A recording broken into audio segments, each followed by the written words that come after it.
বিসমিল্লাহির রহমানির রহিম। সুপ্রিয় দর্শক শ্রোতা, আপনার ডাক্তার শীর্ষক অনুষ্ঠান থেকে আমি doctor S M Asaduzzaman Jewel আপনাদেরকে জানাচ্ছি সালাম ও শুভেচ্ছা। সুধী দর্শক, আমাদের আজকের অতিথি সিলেট এমএজি ওসমানী মেডিকেল কলেজের ফার্মাকোলজি বিভাগের প্রাক্তন বিভাগীয় প্রধান ও অধ্যাপক doctor Sukanta Majumdar sir. Sir, আমার এবং সিলেটের ডাক মাল্টিমিডিয়ার পক্ষ থেকে আপনাকে জানাচ্ছি সালাম, আদাব ও শুভেচ্ছা। আমিও সিলেটের ডাক মাল্টিমিডিয়া এবং সেই সাথে আপনাকে জানাচ্ছি আমার ব্যক্তিগত তরফ থেকে শুভেচ্ছা এবং ধন্যবাদ যে আমাকে আপনাদের এই অনুষ্ঠানে আমন্ত্রণ জানানোর জন্য। ধন্যবাদ স্যার। প্রিয় শ্রোতা, ফার্মাকোলজি বিভাগ চিকিৎসা বিজ্ঞানে ওষুধ সংক্রান্ত নানা বিষয় নিয়ে সমৃদ্ধ একটি বিভাগ। ওষুধের নানা দিক, এর জটিলতা কী, এর উপকারিতা কী সহ কিভাবে তৈরি করা হয়ে থাকে, নানা প্রায়োগিক দিক, এগুলো নিয়ে আলোচনা করে ফার্মাকোলজি বিভাগ।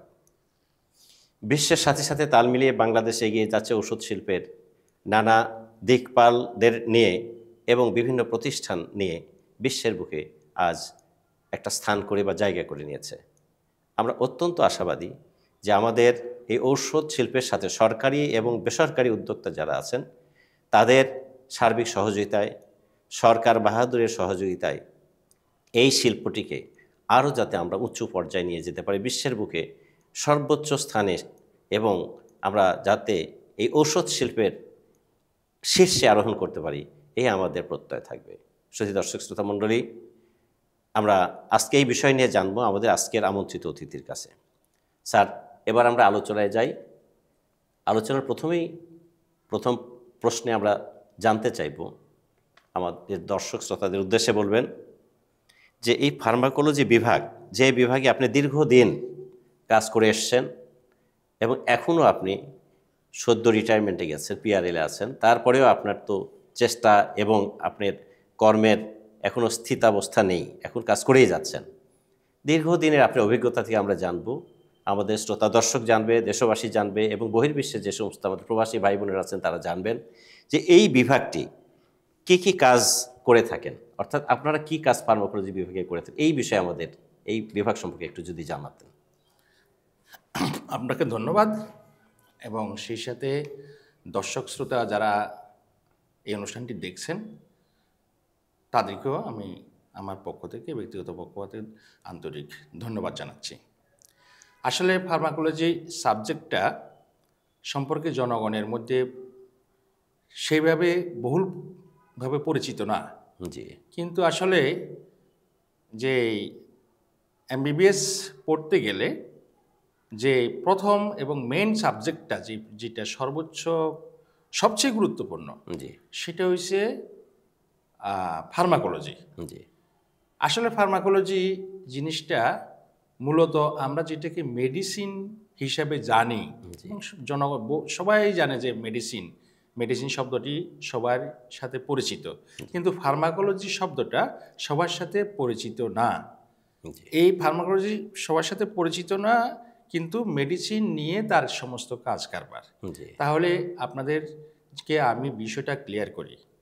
আপনি বলছেন যে আমি দীর্ঘদিন ধরে আমি সিলেট এমএজি ওসমানী মেডিকেল কলেজে এই সাবজেক্টে শিক্ষকতা করতেছি। আসলে আমি 2002 সালে ফেব্রুয়ারি মাসে শিক্ষক হিসাবে যোগদান করি এবং সদ্য আমি পিআরএলে যাই। দীর্ঘ 23 বছর আমি এই বিভাগে একটানা কাজ করি এবং ফার্মাকোলজির উপরে আমি যে বিভিন্ন রকম গবেষণা এবং প্রবন্ধ বিভিন্ন জিনিসের উপর কাজ করেছি এবং আমার অনেক ছাত্র আছে তাদেরকে তারা জানে যে বিষয়টা হলো এই সাবজেক্টটাকে ছাড়া যেদিন সে ডাক্তার হবে সেদিন তার হাতে যেই লেখাটা লিখবে প্রেসক্রিপশন, তার যেই মেইন লেখার উপাদান যেটা সে স্বপ্ন দেখে এমবিবিএস ডিগ্রিতে ভর্তি হয়েছে, সেটা হলো মেডিসিন, ঔষধ। এখন মেডিসিন, ঔষধ বা ড্রাগ, এই শব্দগুলোকে আসলে আমাদের ভালো করে বুঝতে হয়।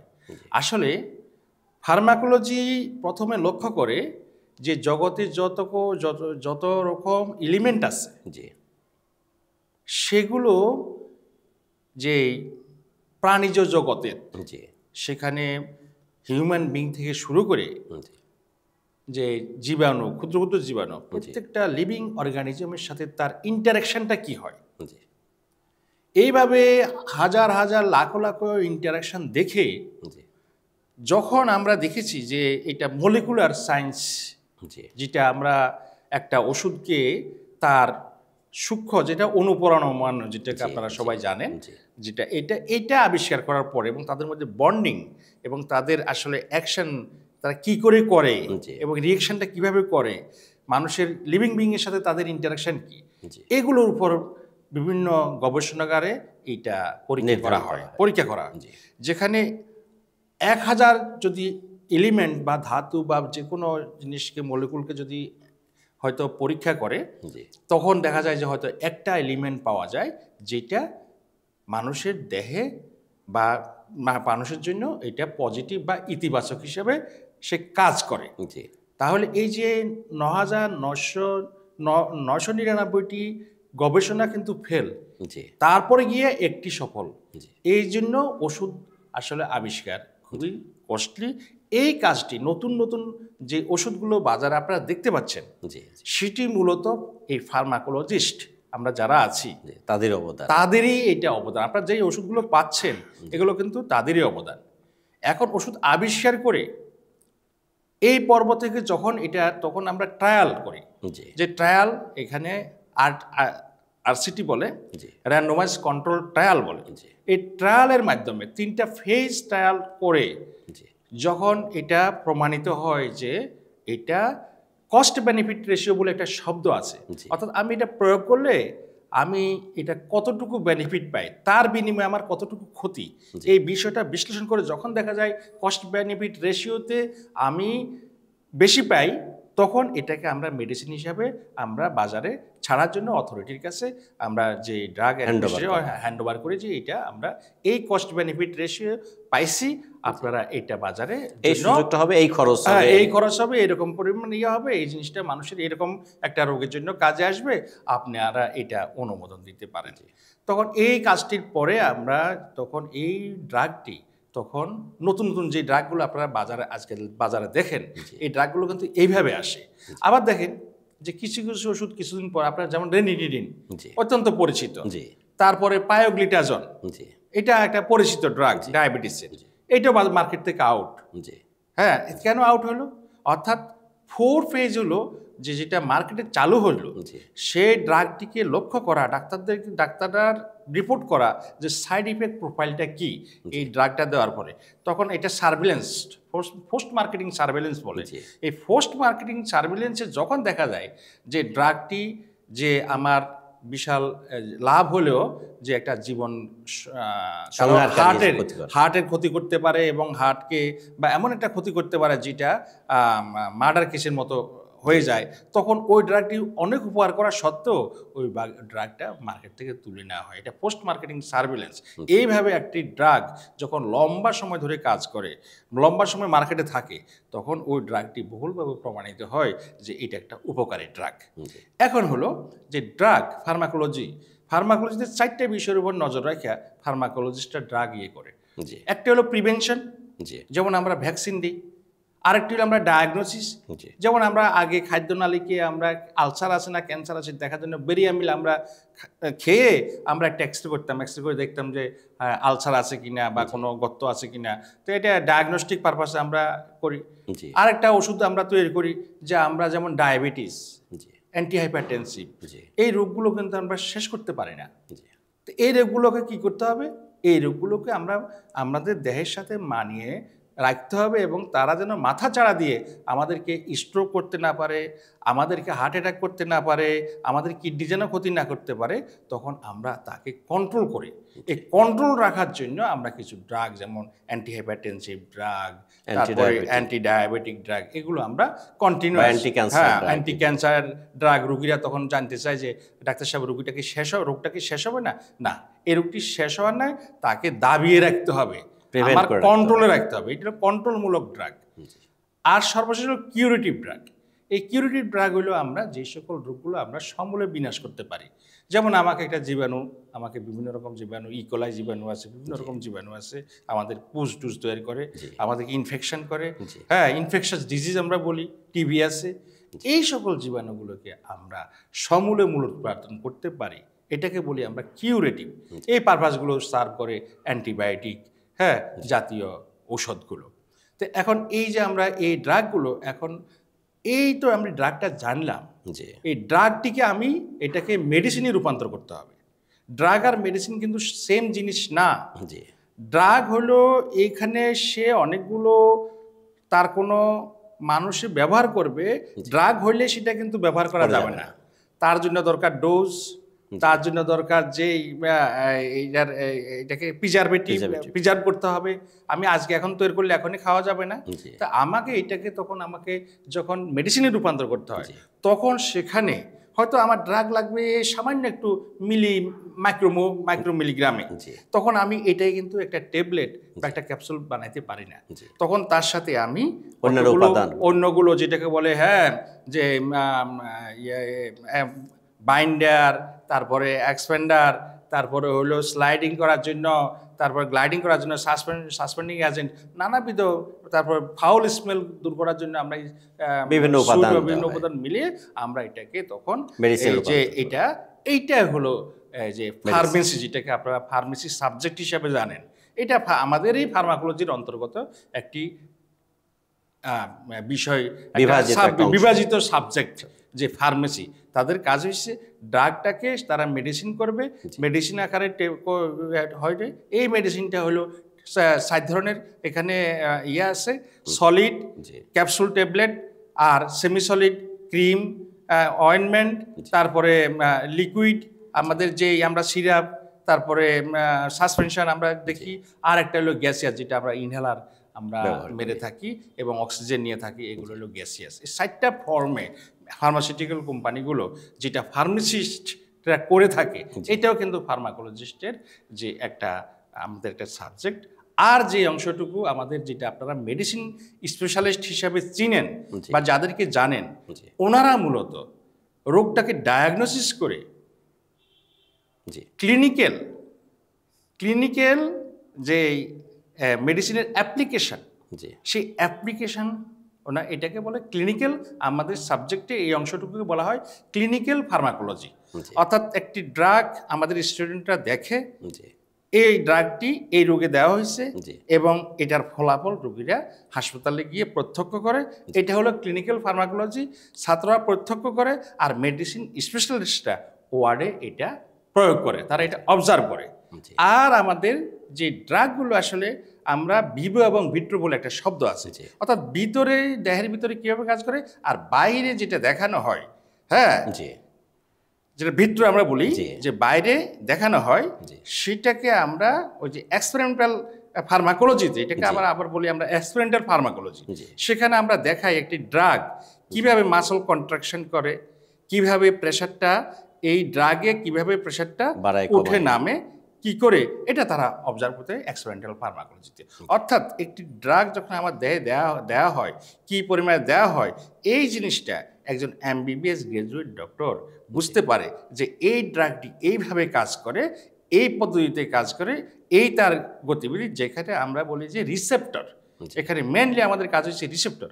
অর্থাৎ যে কোনো একটা কাজ করতে হলে তাকে দেহের ভিতরে গিয়ে কারো মাধ্যমে সে এটা রিসিভ করবে দেহ, তারপর এটাকে সে তার মধ্যে এই কাজটি করার জন্য তার দরকার লাগলে সে চেঞ্জ হবে, চেঞ্জ হয়ে সে একটা ইফেক্ট ঘটাবে, এবং সেই ইফেক্টটা আমরা সবসময় চাই যে এটা বেনিফিশিয়াল ইফেক্ট।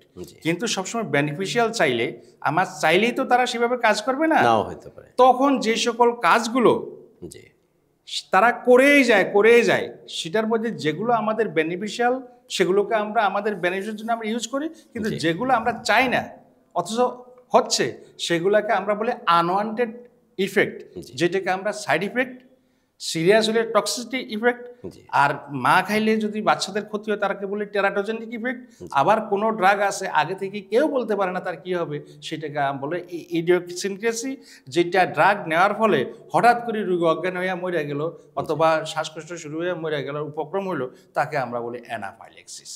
এই সকল বিষয়গুলো অর্থাৎ যে ডাক্তারি জীবনের শুরু থেকে একেবারে স্টিল তার ডেথ জি পর্যন্ত ফার্মাকোলজি ফার্মাকোলজি ফার্মাকোলজি তার জীবনের একমাত্র সম্বল। তাইলে আপনারা বুঝতে পারছেন যে ফার্মাকোলজি বিষয়টা আসলে মেডিসিনেই সব একবারে একজন ফার্মাকোলজিস্ট যা জানেন মেডিসিন সম্পর্কে, হ্যাঁ, জি মেডিসিন স্পেশালিস্ট, উনি তার রোগ সম্পর্কে কোনো ধরনের ড্রাগ সম্পর্কে জানতে হলে ওনার নলেজ যদি ডেফিসিয়েন্সি থাকে তাহলে ওনাকে ফার্মাকোলজিস্টের কাছে জানতে হবে। শরণাপন্ন হইতে হবে, অথবা ফার্মাকোলজিস্ট সাবজেক্টের উপর তাকে শরণাপন্ন হইতে হবে যে এইটার বিষয়ে বিস্তারিত তার ফলাফলের জন্য। ধন্যবাদ স্যার, আপনি বিশ্লেষিত বক্তব্য দিলেন এবং আমার সুপ্রিয় দর্শক শ্রোতা শুনলেন যে ফার্মাকোলজি বিভাগটি সাধারণত অনেকের নজরে না এলেও আমাদের ভোক্তা যারা আছেন, যে সমস্ত রোগী বা অ্যাটেন্ডেন্ট আছেন, তারাও এই বিষয় সম্পর্কে আজকে আপনার মাধ্যমে জানলেন। শুধু দর্শক শ্রোতা, স্যার যেটি বললেন, ফার্মাকোলজি বিভাগটি আমরা যদি বলতে চাই একটা মহাসমুদ্র, অর্থাৎ চিকিৎসা বিজ্ঞানের একটা বড় অংশ জুড়ে ফার্মাকোলজি, শুরু থেকে শেষ পর্যন্ত। অর্থাৎ একজন এমবিবিএস চিকিৎসক যখন হয়, যখন তিনি প্রথম বর্ষে ভর্তি হন, তখন থেকে তার শেষ, অর্থাৎ তার ফাইনাল যে প্রফেশনাল পরীক্ষা দিয়ে উনি ডাক্তার হয়ে গেলেন, সেই সময় থেকে শুরু করে যতদিন তিনি চিকিৎসা দেবেন, এই মেডিসিন সম্পর্কে জানতে হলে ফার্মাকোলজির কোনো বিকল্প নেই। স্যার বিভিন্নভাবে বললেন এর বিভিন্ন বিভাজন আছে। ফার্মাকোলজি বিভিন্ন রকমের এর বিভাজন অংশের মধ্যে কি কি কাজ করে, এটা প্রাণীর বিভিন্ন অংশ থেকে নিয়ে এসে মানব দেহে প্রয়োগের কারণ হচ্ছে ছোট ছোট যে সমস্ত যে মাইক্রো বা যে আরও ছোটো ক্ষুদ্রাতি ক্ষুদ্র যে সমস্ত অণু আছে, অথবা যেটা আমরা বলি পরমাণু আছে, এর উপরে কাজ করছে কিনা, অথবা দেখা যাচ্ছে মাইক্রো অর্গানিজম আমরা যেগুলো বলি তার উপর কতটুকু প্রতিক্রিয়া করছে, সেটা থামাতে পারছে কিনা বা মেরে ফেলতে পারছে কিনা, যেটা প্রাণীর যাতে ক্ষতি না হয়, এই বিষয়গুলো স্যাররা এটা পরীক্ষা এবং গবেষণা থেকে শুরু করে এই গবেষণার ফল ওনারা প্রবন্ধের আকারে প্রকাশ করেন, এবং যেটি ফার্মাকোলজি বিভাগের মাধ্যমে এটা করা হয়। পরবর্তী পর্যায়ে ওদের বিভিন্ন স্টেপ ওয়াইজ বিভিন্ন ডিপার্টমেন্টগুলো ক্লাসিফাই করা, স্যার যেটি বললেন যে এইটার প্রয়োগের পরে এইটা আমাদের মেডিসিন আকারে কীভাবে তৈরি করা হয়, এটা সরবরাহ কখন করতে হবে, এই মেডিসিন তৈরি করতে গেলে আর এক বিভাগ আছে যেটার উপর কীভাবে এটা মেডিসিন তৈরি করতে গেলে দেখা যায় যে রোগীদের এটা গ্রহণযোগ্যতা পাবে, শরীরের যাতে ক্ষতি না হয়, এই সমস্ত বিভাগগুলো রয়ে গেছে। স্যার যেটি বিশ্লেষণ করলেন, এবং উনি যেটা বলতে চাইলেন যে ফার্মাকোলজি চিকিৎসা বিজ্ঞানের সবচেয়ে গুরুত্বপূর্ণ একটা অংশ। আপনি যে কোনো ওষুধ লিখতে গেলে ফার্মাকোলজির বিকল্প নেই। একজন মেডিসিন স্পেশালিস্ট, উনি মেডিসিন সম্পর্কে পড়ে এসছেন, কিন্তু কীভাবে তৈরি করা হয়, এর অনুপরমাণুটা কীভাবে শৃঙ্খলিত আছে, শৃঙ্খলাবদ্ধ আছে কিনা, অথবা এটা বিভাজিত হয়ে গেছে কিনা, অথবা এটার প্রতিক্রিয়াগুলোর মধ্যে যে উপকারিতা অপকারিতা, অথবা স্যার যেটা বললেন ইডিওসিনক্রাসির কথা বললেন, বিভিন্ন রকম বিরূপ প্রতিক্রিয়া হয়ে যায়। ওষুধ খেলেন কিন্তু দেখা যায় যে বিভিন্ন রকমের একটা এর প্রতিক্রিয়া সৃষ্টির ফলে অন্য একটা প্রতিক্রিয়ার ফল হিসাবে শরীরে দেখা দেয়। এই সমস্ত কিছুই ফার্মাকোলজি বিভাগটা সাধারণত এটা নির্ণয় করে, নির্ধারণ করে। কাজেই শুধু দর্শক শ্রোতা মণ্ডলী, আমরা অবশ্যই ফার্মাকোলজি সম্পর্কে জানবো। আমরা জানবো চিকিৎসকের কোনো চিকিৎসা দিলেও তারপরে কোনো সমস্যা হলে অবশ্যই আমরা ফার্মাকোলজিস্টের শরণাপন্ন হব। শুধু দর্শক শ্রোতা, এবার আমরা যাচ্ছি আমাদের দ্বিতীয় প্রশ্নে। তো স্যারের কাছে দ্বিতীয় প্রশ্নটি হচ্ছে যে চিকিৎসা বিজ্ঞানে ফার্মাকোলজির গুরুত্ব সম্পর্কে কিছু বলুন, চিকিৎসা বিজ্ঞানের উপরে সংক্ষেপে আমাদের। চিকিৎসা বিজ্ঞানে ফার্মাকোলজির গুরুত্ব তো অপরিসীম। জি, আপনি যদি কোনো রোগকে জি, কোনো অপারেশন ছাড়া জি, যদি ভালো করতে হয়, জি, তাহলে ফার্মাকোলজি হলো আমাদের দরকার ড্রাগ। জি, ড্রাগকে আমরা মেডিসিনে রূপান্তর করে আমরা সেই রোগকে আমরা চিকিৎসা করতে হবে। জি, তাহলে যেই সকল রোগগুলো আমরা মেডিসিন দিয়ে চিকিৎসা জি, করতে ব্যর্থ হই, সেই রোগগুলো যদি সার্জিক্যাল উপায়ে করা সম্ভব, জি, তখন আমরা সেটা সার্জারিতে রেফার করি, মেডিসিন স্পেশালিস্ট রেফার করেন। জি, যেটা সার্জারি করেও ভালো হবে না, জি, সেইটা টিল ডেথ ওই রোগীর মেডিসিন দিয়ে কন্ট্রোল করে, নিয়ন্ত্রণ করে, তাকে ব্যথামুক্ত রেখে এবং তার সুন্দর পৃথিবী থেকে বিদায় নেওয়ার জন্য এই মেডিসিন আজীবন তাকে সেবন করতে হবে। তাহলে বোঝা যাচ্ছে, আমি যদি কন্ট্রোল করতে চাই, আমি যদি প্রিভেনশন করতে চাই, আমরা যেরকম করোনার সময় প্রিভেন্টিভ টিকা নিচ্ছি, তা আমরা টিকা নিয়েছি বলে আমরা প্রিভেনশন করতে পারছি। আমরা যারা বয়স্ক আছি, যারা ডায়াবেটিক, অ্যাজমা আছে, সাইনোসাইটিস আছে, হাইপারটেনশন আছে, যারা আমাদের ধরলে আমরা মরে যাব, হ্যাঁ ধরার আগে আমরা মুষ্টিযুদ্ধ হেরে যাব, তাহলে এইরকম লোকগুলো আমরা কিন্তু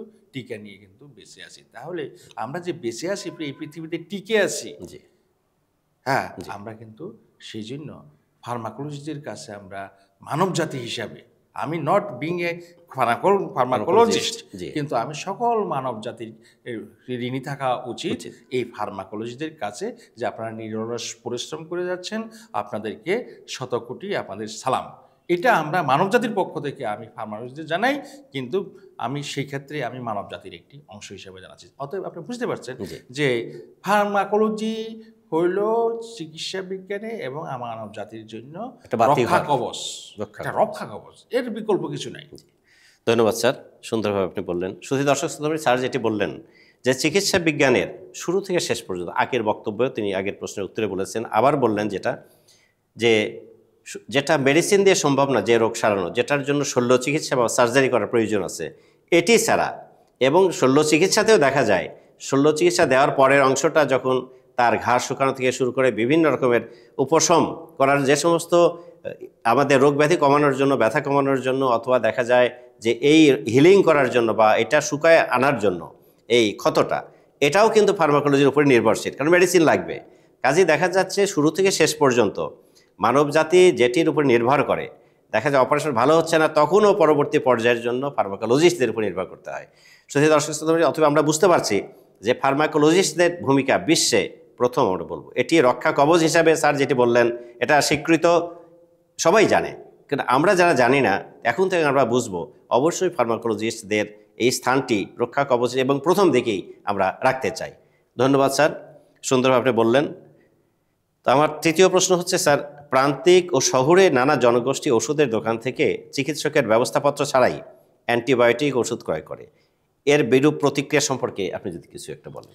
আসলে এটা তো আমাদের বাংলাদেশের তৃতীয় বিশ্বের দেশগুলো, হ্যাঁ একটা বিশাল একটা সমস্যা। আমরা কোনো একটা রোগের জন্য হয়তো চিকিৎসক ওনাকে অ্যান্টিবায়োটিক দিলেন, হ্যাঁ হয়তো উনি যে পর্বে গেছেন একটা ভাইরাস জ্বর নিয়ে, হয়তো সেখানে ডাক্তার সাহেব দেখতে পেলেন যে এখানে সেকেন্ডারি ইনফেকশন, ব্যাকটেরিয়াল ইনফেকশনের একটা কোনো আলামত উনি যে টিসিডিসি যেগুলো সিবিসি এইসব জিনিসগুলো করে, বা উনি আলামত লক্ষ্য করতেছেন আমি এই মুহূর্তে অ্যান্টিবায়োটিক না হলে এই রোগটা জটিলতার দিকে যেতে পারে এবং অলরেডি জটিলতায় আছে, সেই ক্ষেত্রে ওই ডাক্তার সাহেব এখানে অ্যান্টিবায়োটিক প্রেসক্রাইব করেন। কিন্তু আমাদের রোগীরা তখন চিন্তা করেন যে এরকম একটা সমস্যা যদি শুরুতেই আমরা অ্যান্টিবায়োটিক খেয়ে ফেলি, তাহলে রোগটা তো আর এমনি হবে না। কিন্তু ভাইরাস, একটা কথা আছে, ভাইরাসে ধরলে ওষুধ খেলে এই এক সপ্তাহ, ওষুধ না খেলে এই 7 দিন, মানে একই হলো। হ্যাঁ, অর্থাৎ ভাইরাস রোগে ওষুধ খেলে 1 সপ্তাহ, আপনি এখানে এই 7 দিন না বলে 7-এর টাকা এক নিয়ে আসতে পারলেন, কিন্তু এই সংখ্যার মায়ের পেশটাই আপনি করতে পারলেন, কিন্তু আসলে তাতে আপনি কি তৈরি করলেন? আপনার হয়তো দামি অ্যান্টিবায়োটিক খাইলেন, এই রোগটি আপনি 3 দিন খেয়ে রোগটা সেরে গেল, বন্ধ করে দিলেন। এখন এই রোগটা পরবর্তীতে এই রোগেরও আমাদের যেরকম আমরা গবেষণা করি, রোগেও মনে হয় যেন তারা একটা গবেষণা আছে, তাদের মধ্যে একটা জেনেটিক ইনফরমেশন আছে যে এইরকম জিনিস আসলে তখন ন্যাচারালি তাদের মধ্যে এটাকে জেনেটিক মিউটেশন বলে, জিন আছে, জিন মিউটেশন, তখন সে পরবর্তী প্রজন্মের কাছে ওই জিন মিউটেশন করে তার পরবর্তী প্রজন্মটা তৈরি করে। তখন আর ওই অ্যান্টিবায়োটিকটা কিন্তু দিলে কিন্তু আপনি প্রথমে যে কাজটি পেয়েছেন, তখন এটাকে আমরা বলি রেজিস্ট্যান্স। এই যে ইনকমপ্লিট, আমি কথায় কথায় মুড়ির মতো আমি অ্যান্টিবায়োটিক গিলে ফেলতেছি, ডাক্তারকে মনে করছি যে হ্যাঁ অনেক কিছুই কারণ আছে, আমাদের আর্থিক সামর্থ্য, রুগী ডাক্তার কাছে যেতে গেলে 4-5 হাজার টাকা, নিচে 4-5 হাজার টাকা সে ভাত খাইতে পারে না, 4-5 হাজার টাকা করতে আনবে, এটা অনেক কিছু দায়ী আছে। আমরা রুগীদেরকে বলবো আপনারা মূলত অ্যান্টিবায়োটিকটা নেওয়ার ক্ষেত্রে এবং অ্যান্টি হাইপারটেনসিভ, সেই ক্ষেত্রে আমি এই কথাও বলবো, অ্যান্টি হাইপারটেনসিভ কেন সতর্ক করছি, কারণ অনেকেই অ্যান্টি হাইপারটেনসিভ ড্রাগটিও ইরেগুলার খাচ্ছেন, খেয়ে কমে গেছে ছেড়ে দিচ্ছে, কিন্তু এটি না খাওয়াচ্ছে, এইরকম খাওয়াচ্ছে, না খাওয়াটা গবেষণায় দেখা গেছে যদি আমরা না খাইয়ে ধরেন একটা উদাহরণটা এরকম টানি, একটা লোকের প্রেশার আছে, জি সে অনিয়মিত ওষুধ খাচ্ছে, তাহলে এইটা স্টাডি করে দেখা গেছে যে এই ধরনের রোগীর ক্ষেত্রে যদি 20 জন এই স্ট্রোক হয় জি বা হার্ট অ্যাটাক হয়, যে ওষুধ খাচ্ছে অনিয়মিতভাবে, আর যদি একেবারে ওষুধ খায় না, তাহলে দেখা যাচ্ছে সে ধরনের লোকের উপর গবেষণা করে দেখা যাচ্ছে হয়তো তারা মূলত 10 জন মাত্র এমআই অ্যাটাক হচ্ছে, জি। কারণ তারা এটা অ্যাডজাস্ট করে ফেলে। জি, জি। আর এরা একটু খেয়ে Adaptation হয়ে যায়। অ্যাডাপ্টেশন হয়ে যায়, আর এরা অ্যাডাপ্টেশন একটু খেয়ে ছেড়ে দেয়, আবার এটা ঠুস করে একটা শুট করে। জি। এই শুট করে ফলে তাদের এই যে স্ট্রোক হয়, তাদের হার্ট অ্যাটাক Overshooting হয়, এর কারণে। ওভারশুটিংয়ে, এবং এই ধরনের যারা করেন তারা করবেন না। আর অ্যান্টিবায়োটিকের ক্ষেত্রেও আমরা বলবো যে আজকাল রেজিস্ট্যান্স এমন একটা, এটাকে পোস্ট প্রি অ্যান্টিবায়োটিক এরা, অ্যান্টিবায়োটিক এরা অ্যান্ড পোস্ট অ্যান্টিবায়োটিক এরা আসতেছে, জি যেটা আমাদের যে স্বাস্থ্য মন্ত্রণালয়ের দায়িত্ব, আমার শ্রদ্ধেয় শিক্ষক এবং আমার একজন এক্সামিনার ছিলেন আমার পোস্ট গ্রাজুয়েট পরীক্ষায়, জি। অধ্যাপক, আমার শ্রদ্ধাভাজন শিক্ষক, আমার অধ্যাপক সাইদুর রহমান স্যার, হ্যাঁ, জি। উনি এটার উপরে অনেক গবেষণা করেছেন এবং এই ফার্মাকোলজি বিষয়ে অনেক গবেষণা করে আমাদেরকে বলেছেন, জি, জি। কস্ট বেনিফিট রেশিও সম্পর্কে বলেছেন, এবং এই সম্পর্কে বলেছেন যে এখানে একটি বাচ্চার যিনি উপরে বর্তমানে অন্তর্বর্তী সরকারের যে বিশেষ আমাদের যে স্বাস্থ্য বিশেষ সহকারী, স্বাস্থ্য বিশেষ স্বাস্থ্য সহকারী। বিশেষ সহকারী, আপনারা সবাই স্যারকে স্বাস্থ্য চিনেন, উপদেষ্টা। স্বাস্থ্য উপদেষ্টা জানেন, সহকারী হিসেবে উপদেষ্টা পদমর্যাদায় স্যার আছেন, এবং এই স্যার তখন আমাদেরকে বলে গেছেন যে পিজি হাসপাতালে একটি বাচ্চা যেটা জন্মগ্রহণ করছে নতুন, জি সে এনআইসিউতে ভর্তি আছে, জি তখন তাকে এই এই- তাকে এই তার অসুস্থতার জন্য যে যে সিএস করা হয়েছে, জি তার রক্ত নিয়ে, মানে culture সেখানে sensitivity কালচার সেন্সিটিভিটি করা হয়েছে, তখন দেখা গেল যে তার মধ্যে, স্যার সম্ভবত বলছেন যদি ভুল না হয়, প্রায় 20টি ড্রাগকে এখানে টেস্ট করা হয়েছে, তোর মধ্যে অনলি 1 ড্রাগ পাওয়া গেছে সেন্সিটিভ, আর বাকিগুলো রেজিস্ট্যান্স। এখন প্রশ্ন হলো, সেই বাচ্চা তো কখনো ওষুধ নিয়ে খায়নি, তাহলে কীভাবে হলো? অর্থাৎ এটাকে জিন মিউটেশন বলে। আপনি আপনার যে এই ব্যবহারের ফলে আপনি যে অনিয়মিত ওষুধ খেয়েছেন, জি, জি।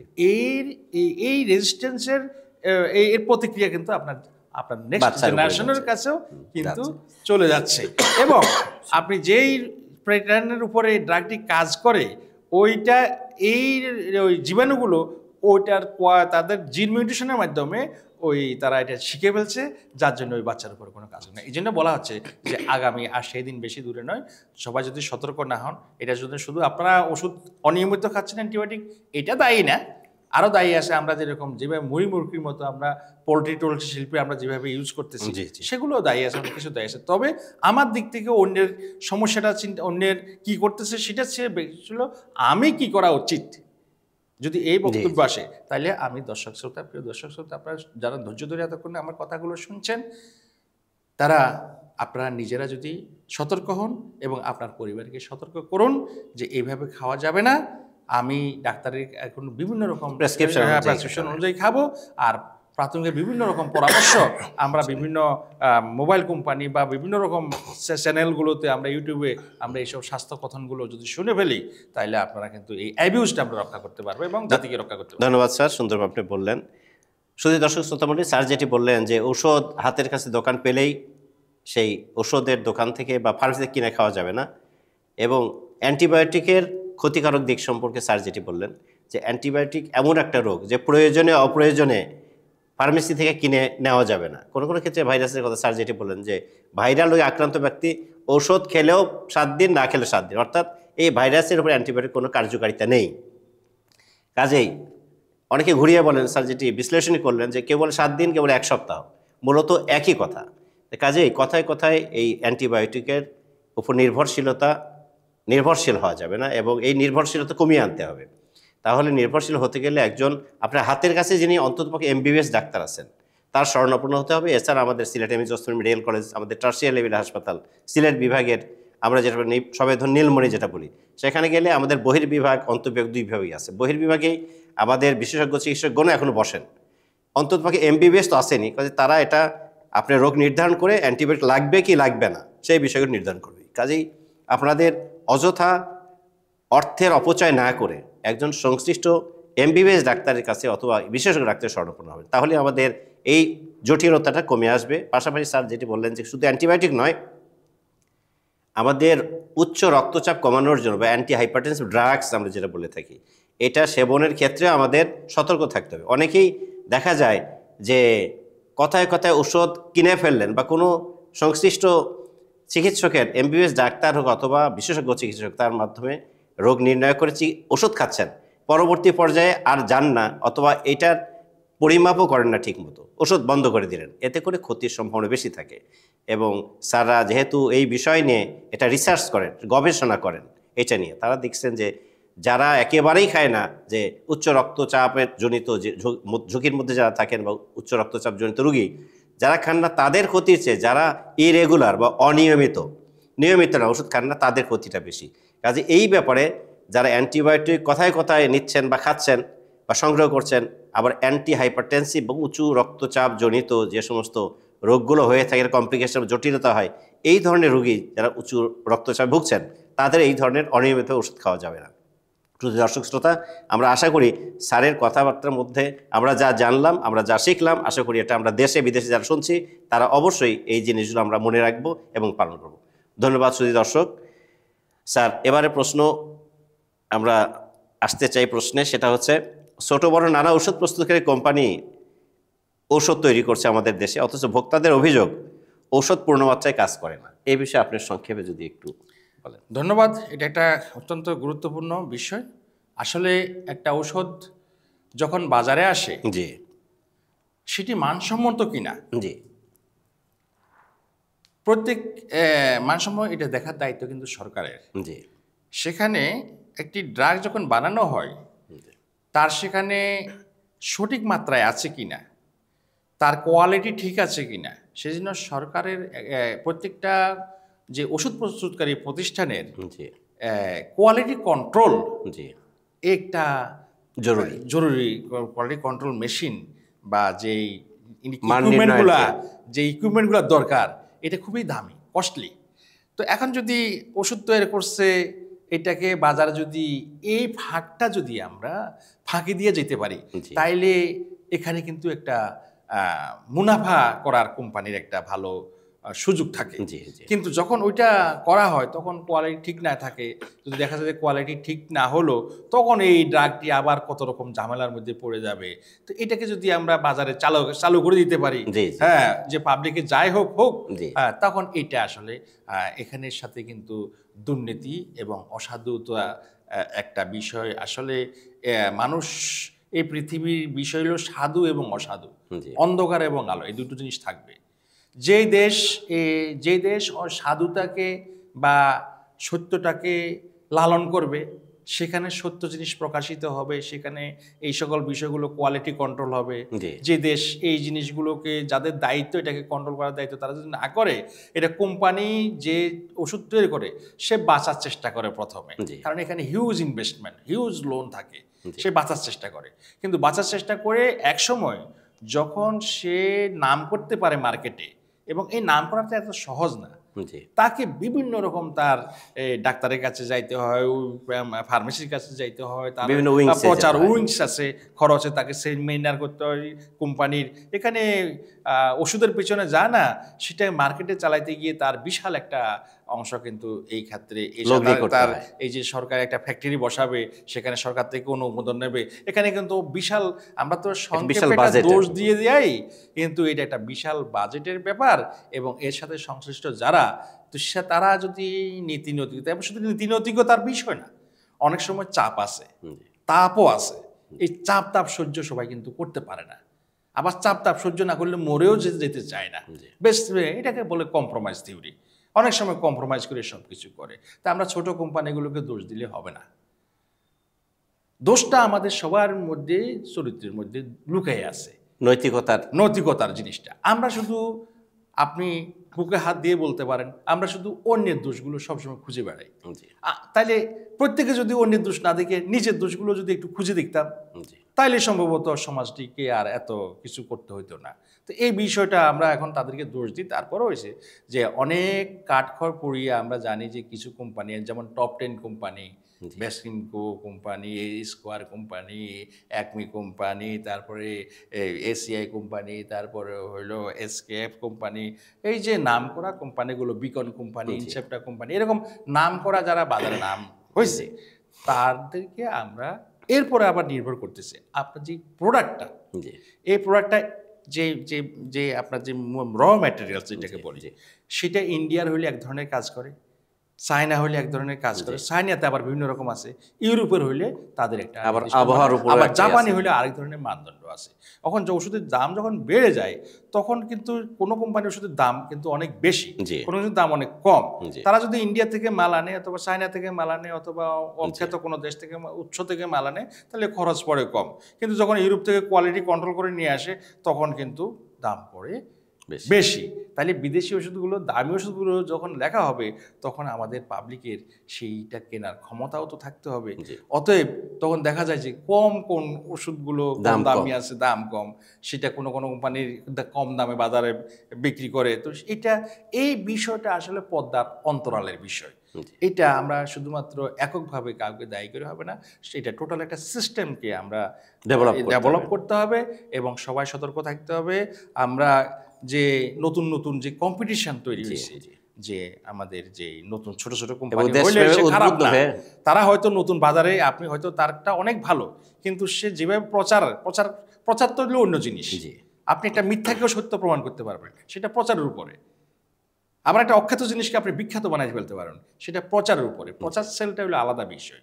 এখন এইটা বিষয়টা আসলে কাউকে দোষ না দিয়ে আমরা আসলে নিজেদের সংশোধন এবং সরকার যেন এই জাতীয় বিষয়ে সতর্ক থাকে এবং আপনার সেই জাতীয় সরকারকে, আপনারা যদি সেই জাতীয় সরকারকে আপনারা এই অর্থাৎ একটা অস্থিতিশীল সরকার, আপনাকে এই সকল কাজের জন্য একটা অস্থিতিশীলতা হলো যে কোনো জিনিস অঘটন ঘটানোর একটা মোক্ষম সময়।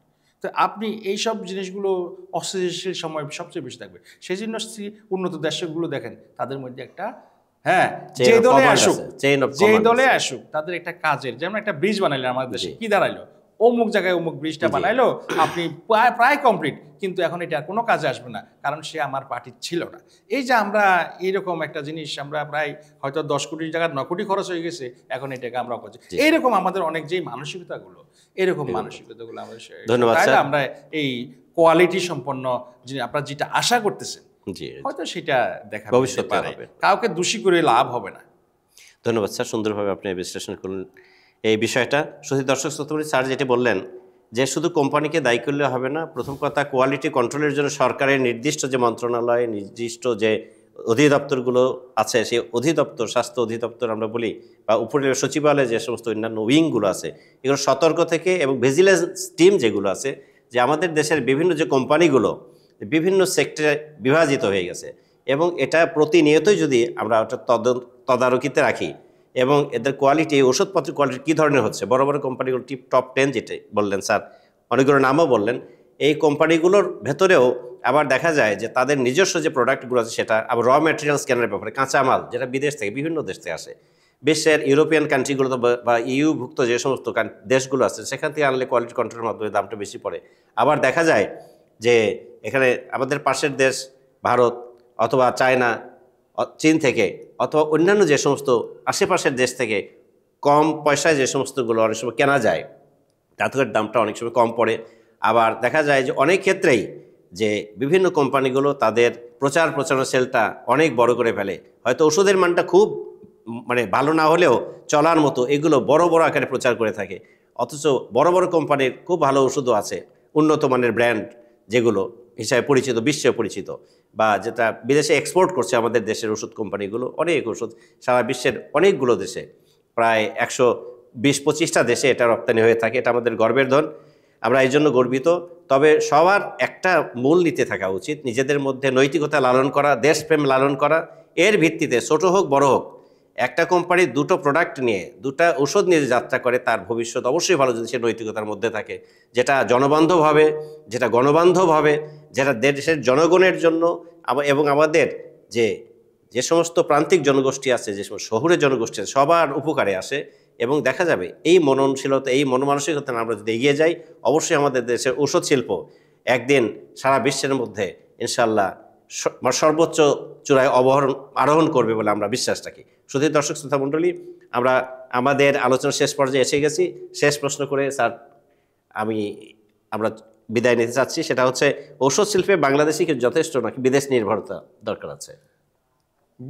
আমাদের বাংলাদেশে আসলে এখানে আমরা যেই এসেনশিয়াল ড্রাগস, জি, আবার অল ড্রাগস আর এসেনশিয়াল, বাট এসেনশিয়াল ড্রাগস বলতে বুঝছি একটা কমিউনিটির কাছে সবচেয়ে লো কস্টে এবং লো প্রাইসে তার অ্যাফোর্ডেবল যে রেটের মধ্যে যদি আমরা যেই ড্রাগগুলো, এগুলো অবশ্যই বাইরে থেকে আমদানি করার কোনো সুযোগ নেই। আর আমাদের যে জনগণ, যে 18 কোটি জনগণ ভোক্তা আছে, এই ভোক্তাদের দিকে যদি এই যে একটা প্রোডাক্ট আনতে গেলে, একটা প্রোডাক্ট বাজারে আনতে গেলে তার যেটা উৎপাদন করার পরে সেটা যদি আমি ইউজ না করতে পারি, তাইলে এটা কিন্তু লস হয়ে যায়। তাহলে যে সকল ড্রাগগুলো, যেমন মনে করেন লিকুমিয়া বা মনে করেন যে হিমোফিলিয়া এরকম, বা আর্থ্রাইটিস, ক্যান্সার ড্রাগস, যেমন এই সকল ড্রাগগুলো পিছনে প্রচুর বিলিয়ন বিলিয়ন ডলার ব্যয় হয়। তো আমি এই বিলিয়ন ডলার ব্যয় করে আমি যদি এটাকে এই দেশে তৈরি করতে যাই, এটা যদি আমি এক্সপোর্ট করার মতো যদি আমার মার্কেট না থাকে, তাহলে আমি তো এই ড্রাগ এই দেশে তৈরি করতে কোনো কোম্পানি উৎসাহিত হবে না। যে কোনো কিছু করার পরে কিন্তু সেখানে কিন্তু যে বিনিয়োগটা আছে, বিনিয়োগটা রিটার্ন এবং উইথ প্রফিট, এটা কিন্তু যে কোনো ব্যক্তি এটা না করলে তার অস্তিত্ব পৃথিবীতে টিকবে না। তাই এইটা হলো সূত্র। কারণ এই সূত্র যদি আপনি হিসাব করেন, তাহলে আমাদের বিদেশ নির্ভরতা হলো সাধারণ ওষুধের জন্য, কমন ওষুধের জন্য, যেটা আমাদের দেশের সম্ভব। আমাদের দেশে এখন কিন্তু এটা বলা, আমাদের দেশ থেকে প্রচুর দেশে ইউরোপ, আমেরিকা, তো আমাদের দেশের ওষুধ কিন্তু রপ্তানি হচ্ছে। এটা একটা সুন্দর গর্বের কথা, যেটা যে আমাদের দেশের ওষুধ শিল্প অনেক বিশাল পরিমাণে এগিয়ে গেছে। এটা আমাদের গর্ব করতে পারি আমরা। এই সকল কোম্পানিগুলোর যে ইউরোপিয়ান সার্টিফাইড, আমেরিকান সার্টিফাইড, যে এই সকল সব সার্টিফিকেট, তারা এখানে যে কোয়ালিটি কন্ট্রোল হয়, আপনি ওই ধরনের একটা ফ্যাক্টরিতে গেলে আপনি বুঝতে পারবেন যে এটা দেশে আছে না বিদেশে আছেন। তো এরকম আমাদের যে বিদেশ নির্ভরতা কিছু কিছু ক্ষেত্রে, যেরকম আমরা চিকিৎসার ক্ষেত্রে কিছু কিছু, যেমন আগে লিভার ট্রান্সপ্ল্যান্ট, কিডনি ট্রান্সপ্ল্যান্ট, যেমন আমরা বলি যে এই সকল, যেমন লিভার ট্রান্সপ্ল্যান্ট আমাদের দেশে এখনো ভালো মতো বহুলভাবে গড়ে ওঠে। তাহলে আমরা এর জন্য আমরা বিদেশ যাব না। কিন্তু আমি যদি সর্দি কাশির জন্য বিদেশ যাওয়া শুরু করি, আমার মেন্টাল ডিজিজের জন্য যদি বিদেশ যাওয়া শুরু করি, তো এইটা যেরকম অসঙ্গত, তদ্রূপ আমার অ্যান্টিবায়োটিক কি আনার জন্য যদি আমি বিদেশ থেকে আনি, এটা সঙ্গত হবে না। অতএব বিদেশ নির্ভরতা বলতে যে আমরা যেগুলো কস্ট বেনিফিট রেশিও আমার চিন্তা করতে হবে, আমরা আর সম্ভব কিনা আমার এই দেশে, এটা ফিজিবিলিটি আছে কিনা, এই সকল বিষয় বিবেচনা করে, তাহলে আমার এই ওষুধগুলো কিন্তু সামান্য, কিন্তু এই যে ইন্টারফেরন, এইসব জিনিসগুলো খুব লিমিটেড পেশেন্টের জন্য দরকার, কিন্তু উৎপাদন খরচ অনেক বেশি। তাহলে এই বিষয়টা, এই সকল ওষুধগুলো ছাড়া, মানে স্পেশালিটির বিভিন্ন দিকের যে ওষুধগুলো ব্যবহার কম, রুগী কম, সেই ওষুধগুলো ছাড়া বাকিগুলো বিদেশ নির্ভরতা আমি মনে করি 100% সরকারি কড়াকড়ি নিয়মের মাধ্যমে করা উচিত। বিশেষ করে সাপ্লিমেন্ট যে সকল ড্রাগগুলো আমরা চায়না, মেড ইন ইউএসএ, এই সকল জিনিসগুলো আছে, এগুলো কিন্তু কোনো দরকার নেই। হ্যাঁ, কিন্তু অনেক উচ্চ দামে এই সাপ্লিমেন্টগুলো আমরা অনেক সময় অপ্রয়োজনীয়, যার জন্য ভালোর জন্য এটা কিন্তু প্রয়োজন নেই, যে এটা এই নির্ভরতা কিন্তু আমাদেরকে উৎসাহিত করা উচিত না। ধন্যবাদ স্যার আপনার সুন্দর বক্তব্যের জন্য। সুধী দর্শক শ্রোতা, স্যার যেটি বললেন যে আমাদের দেশের বড় বড় কোম্পানিগুলো বিশ্বের বিভিন্ন এলাকায়, দেশের সমস্ত এলাকাকে ছাপিয়ে বিশ্বের, আমাদের ইউরোপিয়ান ইউনিয়ন বলি, আমরা ইউএসএকে বলি, ছাড়াও প্রায় অন্যান্য 120 থেকে 25টা দেশে এটা রপ্তানি হয়ে থাকে। এটা আমাদের গর্বের বস্তু যে আমার দেশের ওষুধপত্র বহির্বিশ্ব এটা গ্রহণ করছে, এবং এটার জন্য তাদেরও বিভিন্ন রকমের যে রোগ ব্যাধি উপশম হচ্ছে। এছাড়া যেটা আমাদের দেশের এসেনশিয়াল ড্রাগসের কথা স্যার যেটি বলেন, অতি প্রয়োজনীয়, এইগুলো জ্বর, সর্দি, কাশি থেকে শুরু করে আনুষঙ্গিক যে সমস্ত আমাদের দেশীয় রোগশোক যেগুলো হয়, এটার জন্য আমাদের দেশের ঔষধ শিল্প যে এগিয়ে গেছে, এই ওষুধপত্রই যথেষ্ট। এর জন্য বিদেশ নির্ভরতার কোনো দরকার নেই। তবে কিছু কিছু ক্ষেত্রে স্যার যেটি বলেন, কস্ট বেনিফিট রেশিও চিন্তা করে এইগুলো, যেমন ইন্টারফেরনের কথা বলা হচ্ছে, যেটা অ্যান্টি ক্যান্সার ড্রাগসের কথা বলা হচ্ছে, অথবা হিমোফিলিয়ার জন্য যে সমস্ত ওষুধগুলো লাগে, কোভিড-19 যে সমস্ত টিকার কথা বলা হয়েছে, এবং ইমিউনোগ্লোবুলিন থেকে শুরু করে এই ধরনের, যেটা খুব সীমিত সংখ্যক রোগীদেরই এগুলো প্রয়োজন হয়। তো কস্ট বেনিফিট রেশিওর ক্ষেত্রে দেখা যায় যে এটার খুব একটা লাভ হয় না। ভবিষ্যতে হয়তো দেখা যাবে এটা আমাদের দেশ এগিয়ে যাবে, তৈরি করবে, এই ওষুধগুলোর জন্য দেশ থেকে হয়তো আনা যেতে পারে বা আমদানি করা যেতে পারে। অন্যথায় অন্যান্য যে সমস্ত আমাদের রোগশোক আমাদের দেশীয়, যে আমাদের আবহাওয়াগত কারণে যেগুলো ব্যবহার হয়ে থাকে, সেটা আমাদের দেশের যে সমস্ত শিল্প উদ্যোক্তা আছেন, ঔষধ শিল্প উদ্যোক্তা, তাদের যেটা বাজারজাত যে সমস্ত ওষুধ, এটাই সম্ভব। শুধু দর্শক শ্রোতা মণ্ডলী, আমরা জানলাম যে আমাদের দেশের ঔষধ শিল্প অনেক এগিয়ে গেছে, তবে যে জিনিসটা স্যার মাঝখানে ওনার বক্তব্যে বললেন, এই শিল্পটাকে আরও এগিয়ে নিতে গেলে সততার সাথে আমাদের এগিয়ে যেতে হবে। ছোট কোম্পানি বড় কথা, নৈতিকতাটাই বড় কথা। একজন নৈতিকতা সম্পন্ন ব্যক্তি যদি উনি দেশপ্রেমে উদ্বুদ্ধ হন, দেশের চিন্তা করেন, দশের চিন্তা করেন, তাহলে অবশ্যই তার ছোট কোম্পানিটি একদিন অবশ্যই ভবিষ্যতে বড় হবে এবং এ দেশ জাতির অনেক উপকার আসবে এবং দেশের উপকার ছাপিয়ে বিদেশেও তারা রপ্তানিকারক হিসাবে এটা বিশ্ব ব্রহ্মাণ্ডে বা সর্বক্ষেত্রে তারা পরিচিতি পাবেন। শুধু দর্শক শ্রোতা মণ্ডলী, আমরা আশা করি যে আমাদের এই জাতি আমার দেশের সম্পদ দিয়ে এগিয়ে যাচ্ছে, আরও যাবে। তবে সরকার বাহাদুরকে একটা ব্যারিয়ার দিতে হবে।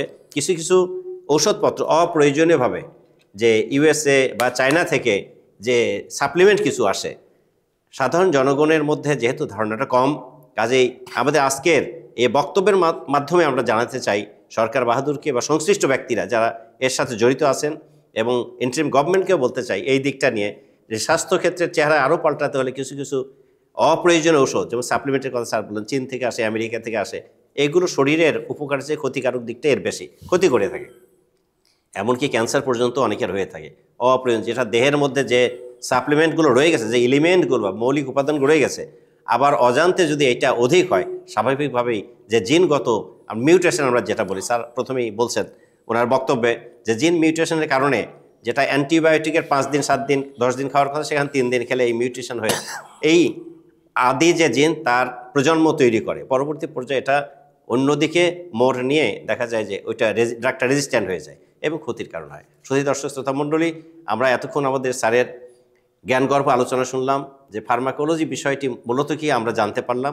আশা করি এর মাধ্যমে দেশে এবং বিদেশে যারা আছেন আমরা সচেতন হব, সঠিক ওষুধটা আমরা বেছে নেব এবং প্রয়োজনে মিনিমাম কম পক্ষে একজন এমবিবিএস ডাক্তার থেকে শুরু করে মেডিসিন বিশেষজ্ঞ বা অন্যান্য যারা বিশেষজ্ঞ আছেন যারা এই চিকিৎসায় জড়িত, এবং সর্বশেষ যেটি বললেন যে সবচেয়ে শেষ ধাপ ফার্মাকোলজিস্ট, প্রয়োজনে ওনাদের, কারণ এনারাই ওষুধের মাত্রা, পরিমাপ, এর অপকার কি জানেন।